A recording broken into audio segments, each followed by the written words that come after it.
In today's video, I'm going to teach you how to export a Proposify proposal to PDF.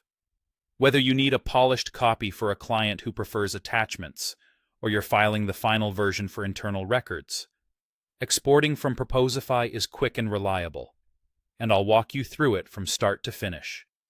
Start by opening a fresh browser window and searching for Proposify. From the results, click the official Proposify site to head to the homepage.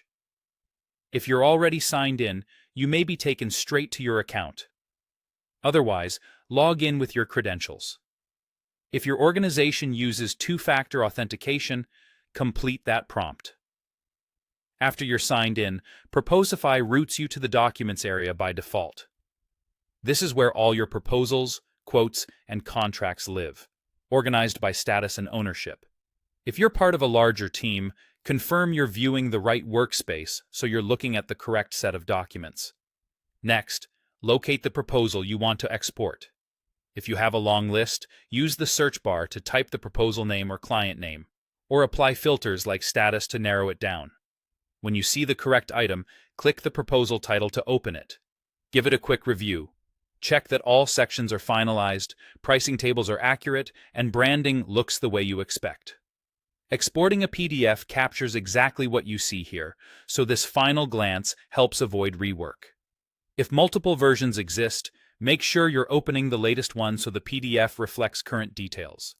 At the top of the proposal, look for the Share menu in the main toolbar. It's the drop-down used for sending and sharing documents. Click it, then choose Download as PDF. Proposify will begin generating the file. This can take a moment if your proposal includes images, videos, or large pricing tables, so let it finish.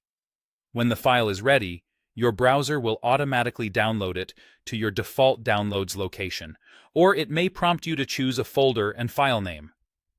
Some browsers show progress in the downloads tray. Just wait until it completes. If nothing appears, check that your pop-up blocker isn't preventing the download. Keep the name clear and versioned so the file is easy to find later. Once the download completes, open the PDF and skim through it to confirm formatting, page breaks, and totals look correct. If anything needs adjusting, return to the proposal, make your changes, and repeat the download. That's all there is to it. Search for Proposify, sign in, open your proposal, and use the Share drop-down to download a clean PDF you can send or archive with confidence. Thanks for watching, and keep this process handy for your next export.